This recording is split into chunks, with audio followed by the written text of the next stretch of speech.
Hello and welcome back to the Wine Marketing Podcast. I'm your host, Heather Danitz, and today I am joined by my longtime friend and someone I deeply admire in this industry, Sonja Magdevski of Clementine Carter Wines. Sonja has been a constant in my life since I moved back to California from Oregon, and I've had the pleasure of consulting with her on social media over the last several years.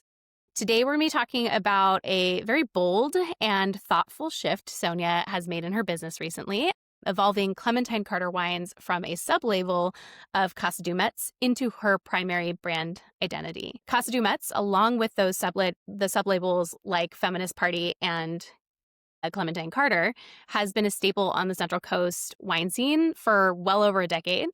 But as Sonja shares in this episode, sometimes the brand you started with no longer fits. And making that leap into something new is as much a personal evolution as it is a business decision. So we're going to talk today about what led to that change, how Sonja approached it creatively and strategically, and what she learned about storytelling, customer communication, and trusting your gut along the way. So let's dive in. Hi, Sonja. Thank you for being here. Hi, Heather. Thank you so much. I equally, if not more, admire you and everything that you do. And I'm so inspired by all of your effort and your hustle and your hard work and your total commitment and vision to your work. Thank you for having me. I'm really honored. I appreciate it. Thank you so much. Oh my gosh. I always, every time that we meet up, I feel like we don't get any work done. We just talk to each other. And that's what's so fun. Yeah, every time I'd come home from our meetings together, Bob would be like, all right, what did you guys talk about today? So I'm so excited to have you on this podcast because, I think that aside from the rebranding, everything, I think you have a really cool story, a really interesting, background in wine and all of that. And so I think that's actually a really great place for us to start this conversation is like what inspired you to start Casa Dumetz originally, and then we'll kind of get into the rebrand and all of that. Yeah, I approach all of this with sort of an outsider perspective. And because I was definitely in the beginning and still kind of sort of feel like an outsider. I don't in any way sort of feel like a fraud or, fake it till you make it. That's definitely not what I'm saying. I just essentially feel like I approach everything with beginner's eyes because it's the idea of, oh, wow, what's this? Everything is kind of a surprise. You don't have any history in it. And so before I started doing this, I drank wine, I enjoyed wine, and I still am in many ways the very average consumer. I go to the shop and I think I have X amount to spend and what am I looking for, right? If it's this or, what's my occasion or I just want to bring it home and then I bring it home and I want to open it right away. I don't want to save it for 5 years from now, right? I want to enjoy it. That's the pleasure I want to have. Yeah. And so that's sort of how I approached this. I had no idea that you could be a, quote unquote winemaker, or you could do any of these things. I'm born and raised in Michigan. My whole family is from former Yugoslavia, today called North Macedonia.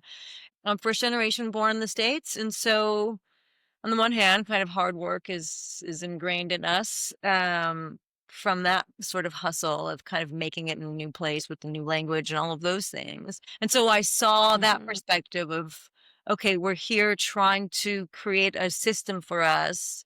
And you're kind of torn literally between the old world and the new world of like, where do you keep your alliances? And then the younger generations are obviously like, well, my alliances are here. I have this heritage, but this is where I'm born and raised. And so, trying to kind of navigate that together. And so in undergraduate, I studied political science at the University of Michigan. And in graduate school, I studied journalism at Michigan State. I had a Fulbright scholarship in grad school to study ethnic issues in North Macedonia, where my family's from. And I also, in order to go to grad school, I had an writing for an agricultural magazine on campus. And so they paid for school and I got a stipend and I loved that job. So I stayed in school for a very long time. I'm like, oh, this is cool. I could be in academia forever. And maybe that's also why I kind of do what I do, because it's just constantly inputting information and analyzing and trying to figure out, well, what are we doing here? After being in grad school for a long time, I thought I need to get away. I need to sort of actually be an adult and enter the real world. And so I moved to California, I moved to Malibu, working at a flower shop, writing, doing all these things, kind of pieces here and there. And I helped plant a tiny vineyard. the person who asked me to plant or I asked to plant the vineyard, they were planting the vineyard and they said, I'm planting a vineyard. And I thought, that's crazy. And I said, you need any help? And that person thought, well, because you work at a flower shop and you work in a garden center, of course, you know all about plants. And I thought, well, you're planting a vineyard, you know all about vineyards. And neither was true.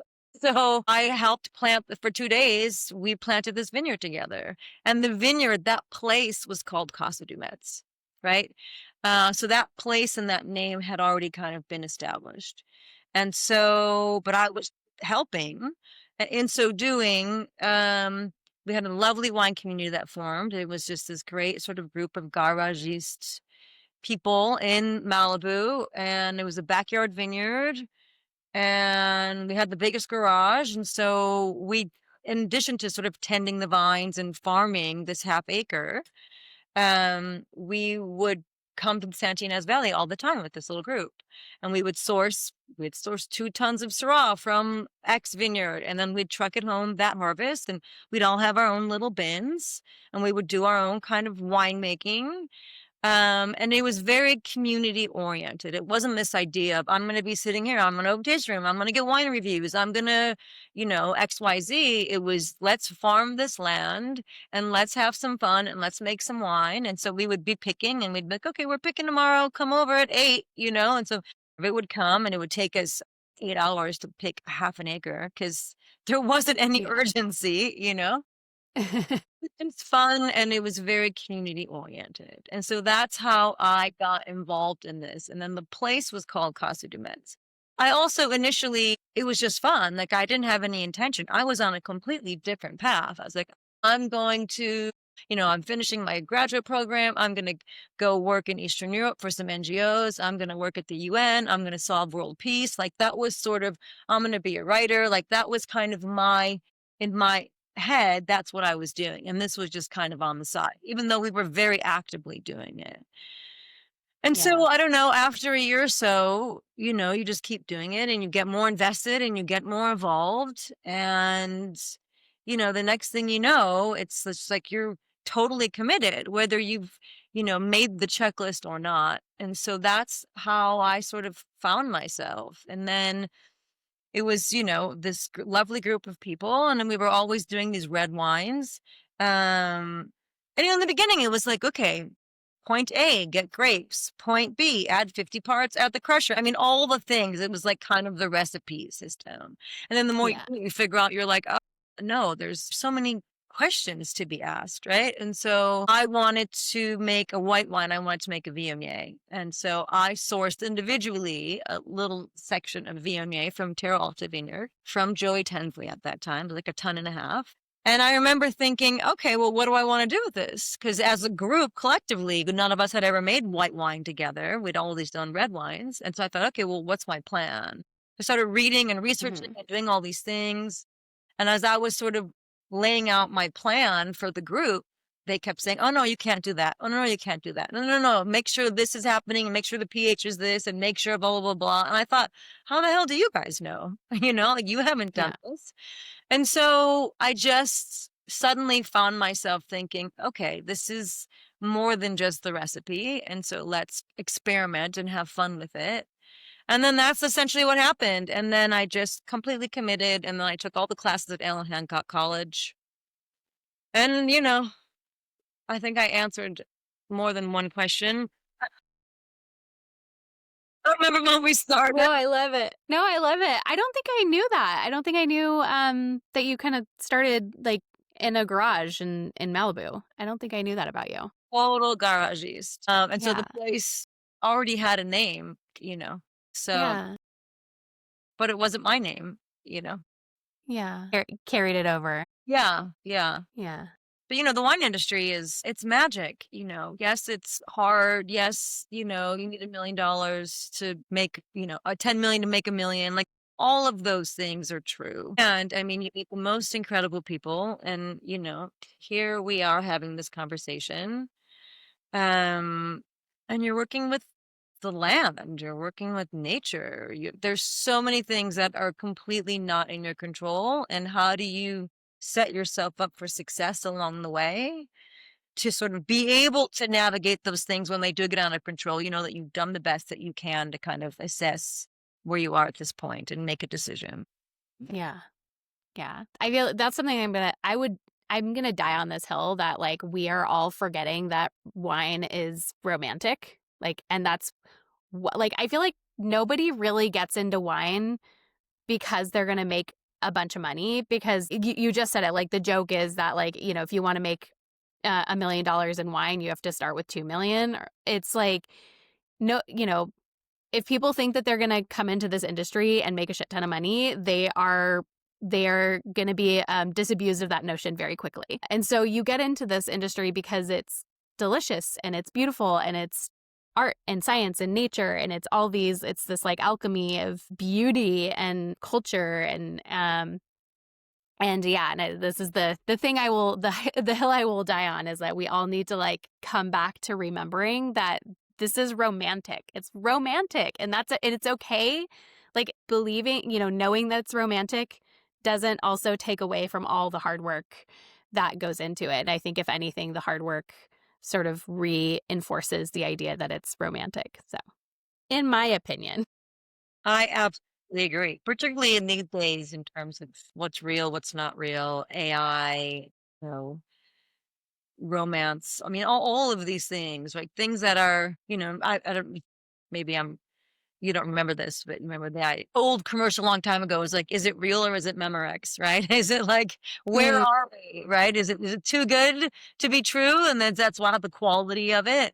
The quality was so good that it was so real like, and that's just a weird system now in terms of understanding, well, is it too good and it's real and it's actually fake? But wine, like you can't fake that, right? You can't trick nature into doing something. You can't trick process.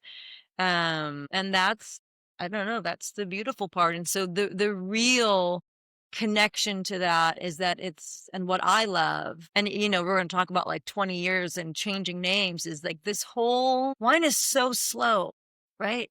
And in a world so incredibly fast, it's so slow. The process is slow, the making is slow, the growing is slow. Yes, a year goes by, but you get one time, and so the beauty of them, people come tasting, you were just at an event, like no one's like ripping through wines and they're tasting everything really fast. It's like you go, you buy a ticket because you want to relax and hang out with your friends and chill for a second and taste something new. I don't know. That's the beauty of it. And the sensory expression of that, I think, is the most amazing part of it. And that does everything. Visual, listening, textural, flavor, smell. Yeah. So. Yeah, I agree. Well, you wrote in an article last year called Why I Changed the Name of My Winery, and compared the transition from Casa Dumetz to Clementine Carter to the story of Macedonia reclaiming its identity and kind of coming into its own. At what point did you start to feel like a change was needed for Casa Dumetz? Like, was there a specific moment, or did it come to you over time? And like, what motivated that shift from Casa Dumetz to Clementine Carter? And for you to like, you use this quote, vote in your own election, so to speak. Can you talk about that? Yeah. So one thing I always say is that this is not about erasing history. It's about realigning the future. So the things that we have in the tasting room that already say Casa Dumetz, the walls that say everything, like that's still here. It's not like, oh, it never happened. Who is that person? Where am I? Like that's all part of the system. And it's a beautiful part of the system and a memory and an experience that makes so much sense. So, again, the value of this is that it's not about erasing history. It's about realigning the future, right? And so everything that is here inside the building and inside our world that has Casa Dumetz on it, that says Casa Dumetz, it's on the walls, is still here. We did not, erase over it. Besides the front of the building, which is a new name change, which if you're going to change your identity, you have to also kind of shift that part. But everything else is identical, right? And so, the beauty of that is that Casa Dumetz started as a really beautiful, wonderful love story, not only between two people, but also with the earth and this whole new experience. And, it had a good run of 10 years. And so then as kind of things evolve, and when I first opened the tasting room, So let's go back to that kind of garagist group. So we have the garagist group.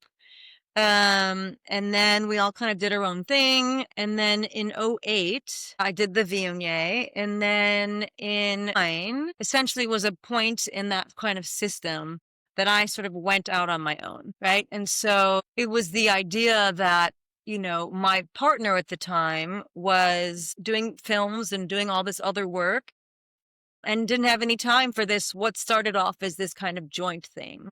And so great. I was like, well, I'm still involved and I'm still going to do this. And we have contracts and commitments and I love this. So I'm going to kind of keep going, not really having an understanding of where is this really going to go, but still committed to that process and the beauty of what was being created and what we all kind of did together. So I just kind of took off on my own.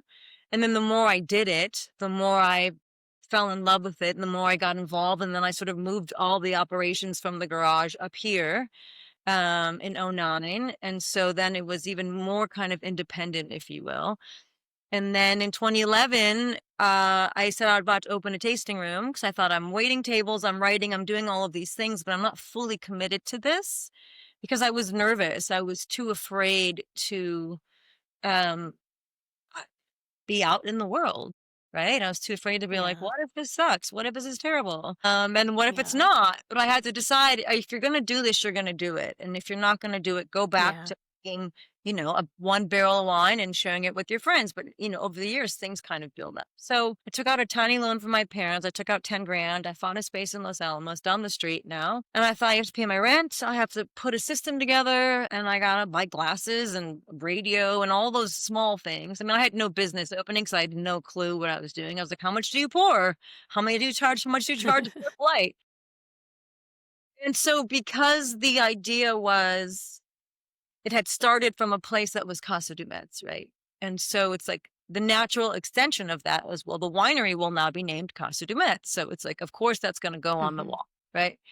And so as the years evolved, it's Casa Dumetz, and for really the most of it was sort of sourcing everything up here mostly, because that lovely Pinot vineyard that we had farmed and started in '04 was a failure. It was not in the right place, all those things that we talk about growing and, regions and typicity and all of that. I mean, the issue with where this vineyard was in Malibu is that it was June bloom every year from May until July, a very vital part of the growing season, as you know.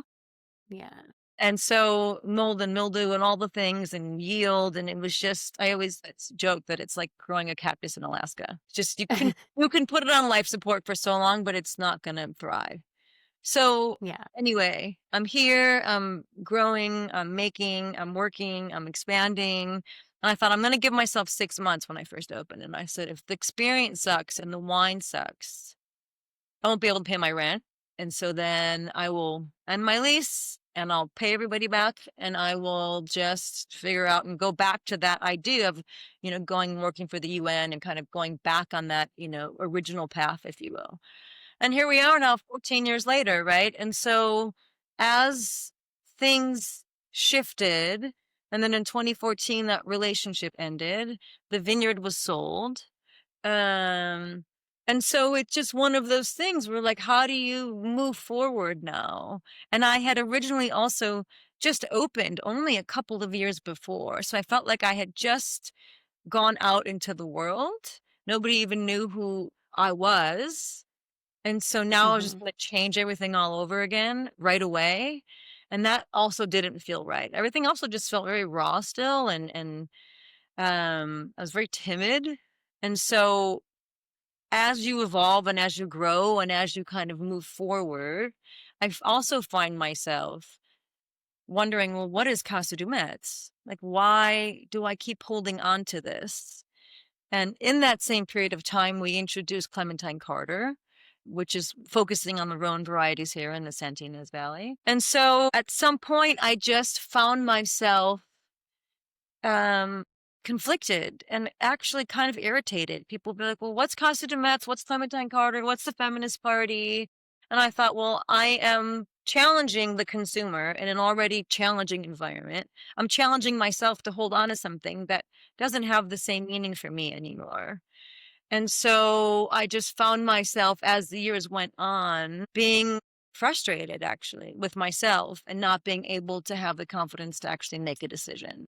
And so it was a very emotional and psychological choice. And when I did decide back in, well, introducing Clementine Carter, that was my name. Like that was my choice to decide.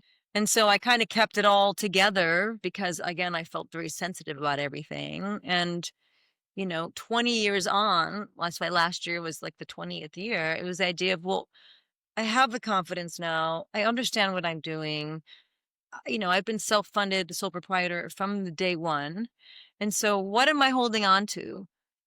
How do I reclaim my identity, I guess. And so it was really just an emotional reaction. I thought, I can't take this anymore. Not because I wanted, again, to be anti or forget or erase, but, when do you, Yeah.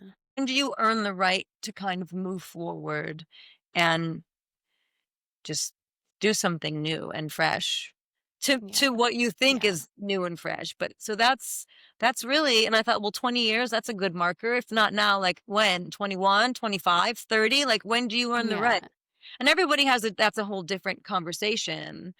And so one other point to that, also in 2016, I started selling wine wholesale to other states. Mhm.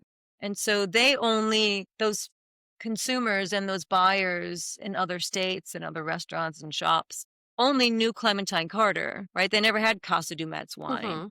And so I thought, again, I keep confusing the consumer for no reason because Mhm. I'm afraid. And so I need to not be afraid and I need to align everything to make cohesive sense. And so that's how it happened. Yeah. I love that. I like the idea of you kind of becoming your own person with it versus this like who we are in the past. It helps build us and shape us into who we become, but at some point, you sort of leave the nest and become this whole other person in addition to who you were in the past and what built you and shaped you. So I really like that you recognize that too, because I think that's also really hard, especially I think, not to get too feminist about it, but I feel like as women, we are so often taught that we are in service to other people and not in service to ourselves.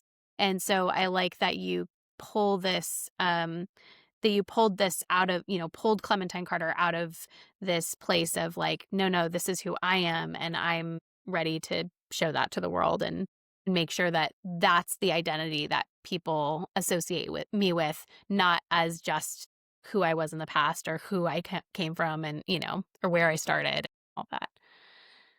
Yeah, and the name, I mean, a couple of things with that. The name, my dad and I always watched Westerns together. And so Clementine Carter is a character in one of our favorite Westerns called My Darling Clementine. And in the film, she's a woman on a journey. And so she takes the train in the late 1800s from the East Coast across the US, looking for the love of her life. And she lands in Tombstone and finds him, and her love is unrequited. And yet she still finds a new reason for being and a place in Tombstone that's not her home. And she creates a new home here and a new identity and falls in love again and has a new place and a new purpose. And so from the very beginning, when I saw that movie with my dad years ago, I just fell in love with her character. And it's really funny because when I speak to other sort of Western buffs and I bring this movie up to them, I haven't met that many women who are Western buffs. So I don't have many conversations with women about this. But, to me, that film is about Clementine Carter, even though, Hmm. Henry Fonda is the sheriff and, all this wonderful characters. And it's a beautiful film. Um, but to me, it's like, oh, she's the main character. And to men, it's like, no, no, no. The sheriff, Wyatt Earp, Henry Fonda, he's the main, it's his story. And I'm like, it's not his story. It's her story.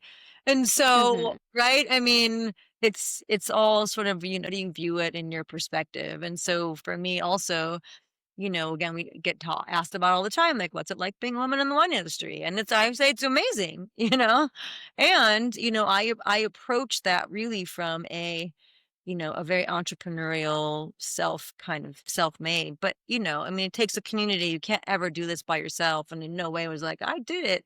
Um, and it's like, I made all the decisions along the way, and you have to stand by that. So the decision to keep a name, the decision to not keep a name, the decision to change something, decision to paint the walls, the decision to make Syrah or make Gewürztraminer or whatever that is. I mean, all of those are very, very personal decisions with a very personal point of view.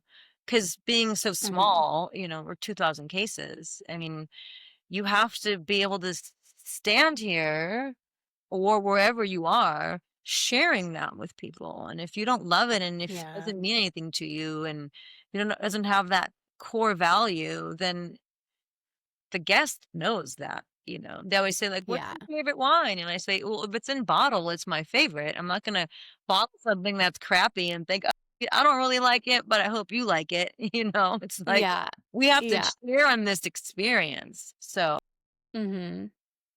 Yeah. Yeah, there was a conversation during the panel at the Blood of Gods event last or a couple weekends ago. Well, the conversation was like related to music because it's a wine and metal music festival, and this like I think lead singer of this band was up there, and he's like, I don't make music for the consumer. Like, I make music for myself because I like it, and and all this stuff. And I think that there is a parallel there as well. I mean, I think there could be arguments made for like people who are making wine for the consumer, but like at the same time, I've worked for wineries where I didn't like the wine, and it was very clear that I didn't like the wine. I couldn't fake it. And then I've worked for wineries where I did really love the wine, and it made selling the wine so much easier. So it's like from a purely practical standpoint, like if you like the wine, it's going to sell better than if you are selling wine that you don't like. So yeah, so I like that. I like that point that you just made. That's like it's a you got to make you have to make it for yourself. You wouldn't bottle something that you didn't like. I think most importantly, though, in that transition, I leaned heavily on you. Thank you for all of your efforts, right? And all of your insight and your experience to just kind of walk through the nuts and bolts of this. Like, what does it look like? Like changing the name on Instagram. Well, you need 2 weeks. Remember, we had to like figure that out and kind of, so those things, I had the emotional side sort of covered, and I was ready to make that move. And I had kind of planned that system and how we were going to do it. And then the practical side is now you have to change everything. Right now, I have to do all the licensing. I have to do all the things from A to B have to change. And so, leaning on pros like you to assist in that.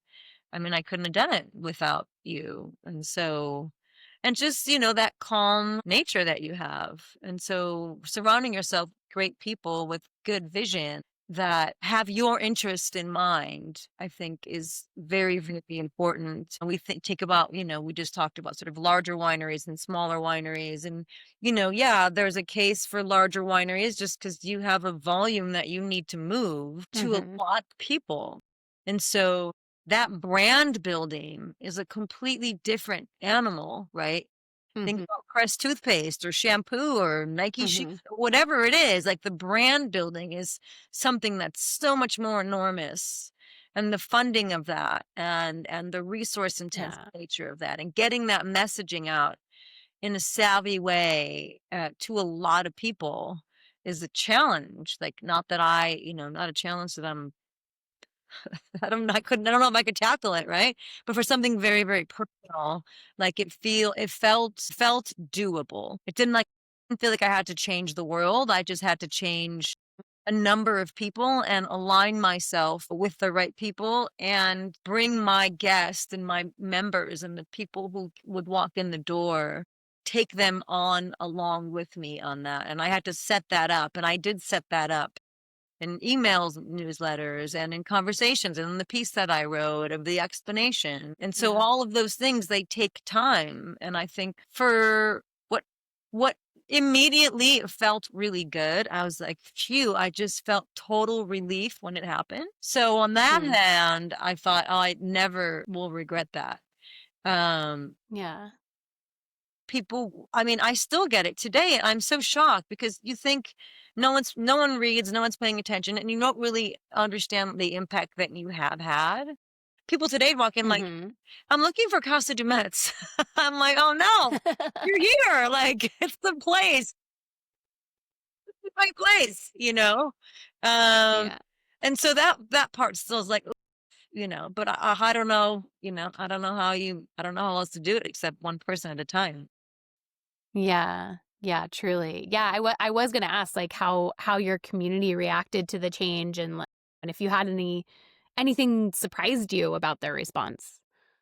Yeah, again, the surprising thing was the impact. And I don't know, is it impact? Is it longevity? Is it, think about what is it, good news travels 10 times slower than bad news, right? And so just getting that messaging out like, oh, there's a name shift, getting people to walk in the door in the first place, getting them aware of Casa Dumetz. Like maybe it took 5 years and finally like, oh, they're like, I just found this place called Casa Dumetz. Oh my gosh, cool. Then they're coming back and they're like, well, what happened to it? I was just here last year, and it's like, no, no, no, it's Yeah. the same. And so Yeah. additionally, I very intentionally, when we painted the sign up front, I kept everything identical, same colors, same letter Mhm. blocking, same everything, except instead of Casa Dumetz, it said Clementine Carter, right? I was very intentional, trying to be like, if you're paying attention, it's pretty much the same. If you remember walking into Casa Dumetz and you walk into Clementine Carter, it looks exactly the same. It's not like, oh, it's a new paint and now it's a very modern structure. Like it's not. So those are the things that have been surprising, I think, to me. But more importantly, my emotional feeling and well-being around it, just feels very good. And also just gives me a new lens, a focus to kind of move forward with. Yeah. Yeah, I like that. I like that it feels good like, in your body to go through this change because I think we so often doubt ourselves and our decisions, but when you can like feel it in in your body and your heart and your soul and it feels good and you have this like sense of relief that to me is like the biggest indicator that like, yep, we did it. That was the right move. So, yeah. I like that a lot. Well, think about with any relationship that we have, right? Whether it's with an animal or a partner or a sibling or a friend, like you feel those shifts in your core, right? And so how do you adjust to them along the way when they feel right or don't feel right, or you want to change something, you want to broach a subject? Like it's the same. This is a relationship we have with this entity, with this product, with this place, with the past, present, and future. And so yeah, it is. I mean, it's very visceral. And I mean, I would argue on any level, anyone protecting a brand, is how do you stay, and I guess that's the other thing, like how do you stay true to your brand, which is true to your core, even when you make these adjustments? And so I always kept that in my mind, right? Like, is the brand just a name or is there something more to the brand? Right. And not being like, oh, just me, but like our process and our philosophy and our point of view and our intention and our community, that I kept trying to remember that it's the core. It's not quite the name. It's the core of your being. So that also was pretty much a guiding principle. And I remember you asked, you're like, do you want to just start a whole new Instagram or a whole new social media thing? Or do you want to kind of just change the name and maintain that? And originally I thought, oh, I'll just start over again and we'll just do it fresh. And then, after our conversations, I thought, no, actually, I don't want to remove that history of where we've gone. I just want to move it forward. So you were a huge help in that. Yeah, yeah. Uh, there, we talked about this like at length in our conversations is there's benefits to starting fresh, there's benefits to keeping your current audience, and then there's benefits to like doing both. But it's like, what's the thing that feels the best to you and aligns best with the goal that you have and the, kind of core belief that you're after. And I think that was the right move, was just changing the name and having it be, this like the feelings that you're trying to give to your community, they're the same, but you have it under this new banner that feels more aligned with who you are. Do you feel like that the rebrand, did it shift your audience at all? I know we talked about how you kept the Instagram and everything, but do you feel like it shifted? Do you feel like everything fits better now, not just like within yourself, but also with your community, with the community that you are already building?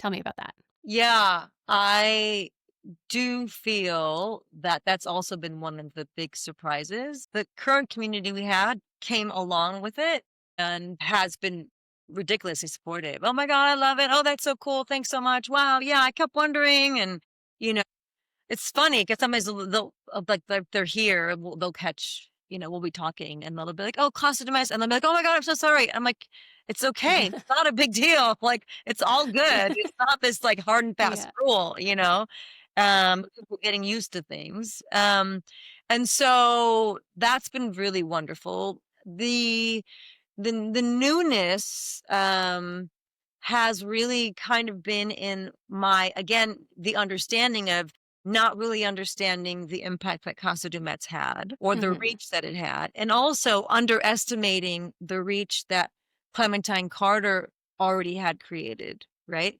They had both Mhm. been sort of 10 years in the making by the time 20 years came in, right? And so I've been so surprised, particularly as I travel more and we sell more wine in sort of other places. Oh my God, my friend told me about Clementine Carter. They live in blah, blah, blah. They love that. They had it at some place. And so hearing the stories of Clementine Carter now, um, have been very surprising. And that's one thing that I was not expecting. I thought, oh, and I really felt like now I'm kind of starting from scratch, even though it didn't feel like starting from scratch. I'm like, oh, I have to like build this up now. And I underestimated how much had already been built, even though in my head it felt very confusing in the messaging that, the client and the guests and the consumer sort of is obviously always more aware than you know. But that's been a really Mhm. fun surprise. And so I just think that intentionally, in terms of how we move forward, that also gets a different client, I think. And I always say, people always like, well, why didn't you name it, after your name? I said, Sonja Magdevski is a really cool name. I said, it's my name and I love it. And it has all the meaning for me in the world. It's not as sexy on a white label, right? Clementine rolls differently. So, and again, it was just this idea of presenting this thing to the world. And I like having a little bit of a shield behind it, like the person behind the Clementine Carter. But yeah, the connection that that name already had out in the world, on that small scale, was very surprising and wonderful. Yeah. Yeah, I love that. That's so lovely. What advice would you give to other small producers who are maybe considering a rebrand or a brand evolution? Everyone has to do what feels right for them. One, I would say, do not be afraid. If you're feeling something in your gut, and I guess let me back up. Most importantly, it's like, what's the reason why you're doing it, right? What's the purpose and what's the goal? Like you have to have a goal for how you're gonna meet that goal, how you're gonna move forward from that goal, and what are the points of access for you to execute that goal. And so there has to be a through line. So why are you doing it? Right. So if it's just for marketing, then that's a whole different set. If it's for emotional well-being, that's a whole different set. Right. And so just be very clear on why you're doing what you're doing. One, if you're chasing something, obviously you know that you'll never catch up because you're already behind. Um, if you do something, go all in.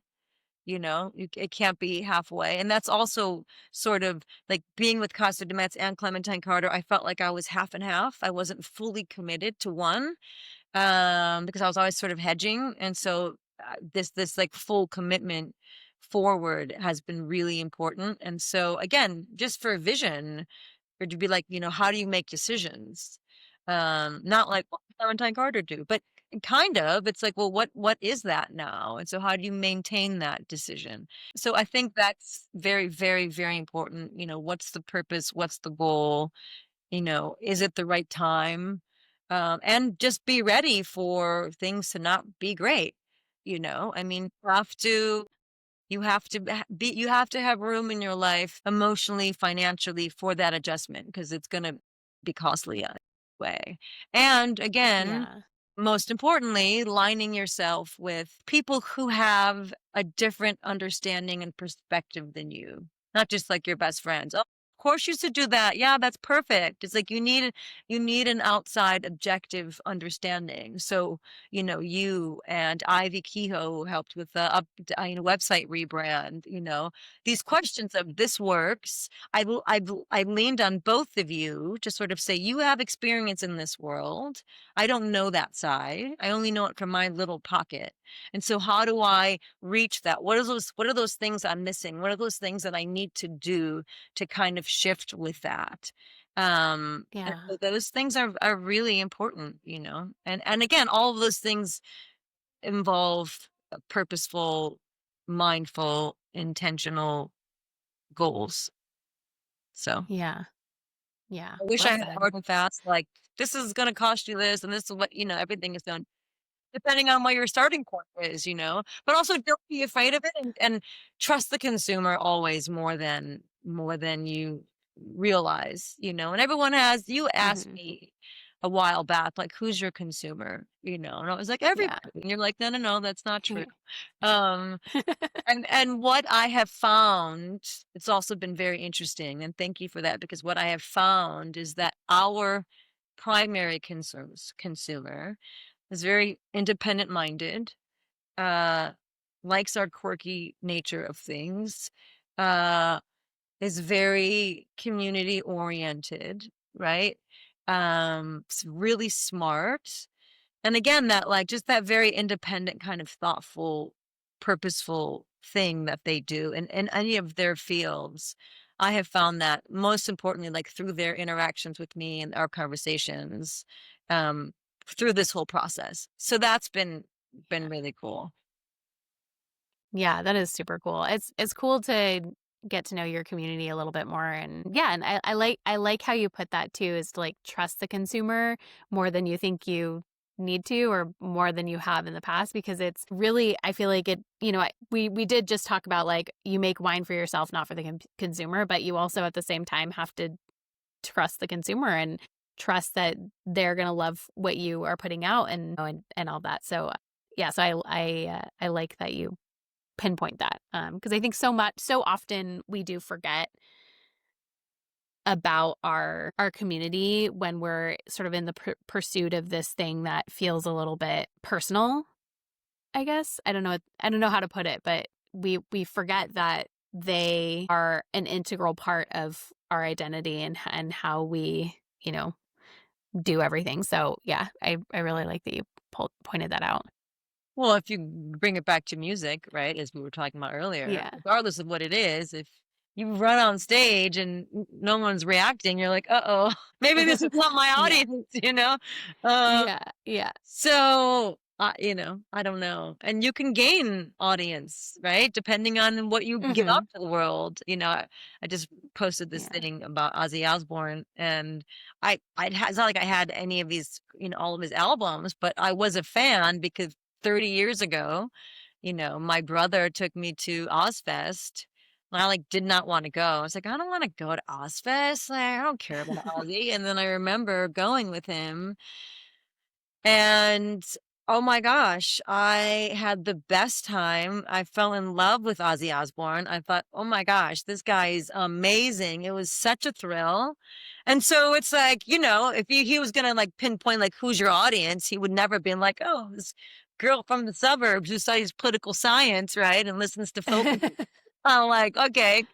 Yeah. Yeah. So, the surprising things of all of this is what's so fun and exciting, and people you get to connect with. I mean, we meet the most amazing people every day, right? Mhm. From all over the world. It's just like, wow, we get to have that opportunity. That's the beauty of it. Yeah. Yeah, I feel like all winery tasting rooms are like mini UN embassies.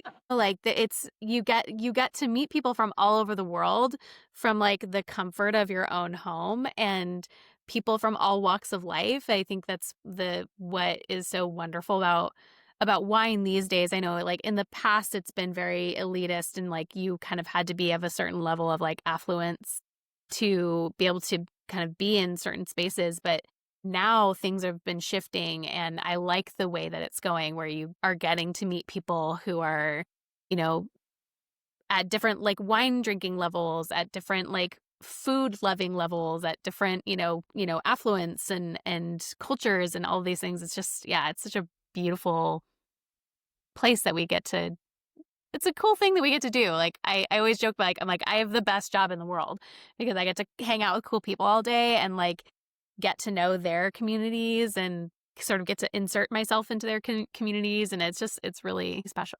So, where can people learn more about you and Clementine Carter and connect with you? Yeah, so ClementineCarterWines.com is the website, and Clementine Carter Wines is the Instagram. That's about all we do. We don't do like X or any of those things. It's all cool. It just there's only so much time in the day. Um, Yeah. different series every Friday. We talk about different topics now for the last, geez, almost 13 years. And Yeah. so everyone's welcome, very informal, and just come and see us in Los Alamos. We have a tasting room right in the center of town next to the flagpole. And Los Alamos is a tiny one-horse town full of goodness. I call it the vortex of love. Just the other day, we meet Yeah. these people, two couples, about 20 years apart. Um, both the husbands grew up in Fullerton, and both of the wives grew up in St. Louis. And they're sitting Whoa. across the table from each other. It's just happens all the time. I mean, all the time. So go wine tasting, meet some friends. It's really fun. Yeah. Yeah, I agree. Thank you so much, Sonia. It's always so much fun to talk to you. I could just yap with you for hours and hours and we would get nothing done, but we'd have so much fun. Thank you so much. I adore you. Thank you for this opportunity. Yay. Thank you. All right, friends. Please, yes, I'll put all of Sonia's information in the show notes. Please go visit her tasting room. Her wines are amazing. The community is amazing. It's just a great, good vibes place to be. And if you are listening to this, please like and subscribe wherever you're listening. If you're watching this on YouTube, please also subscribe there. That really helps a lot. And tell your friends about us. Rate and review all the things that you have to say at the bottom of these shows to get the good word out. All right. I appreciate you all. We'll see you next time. Thanks.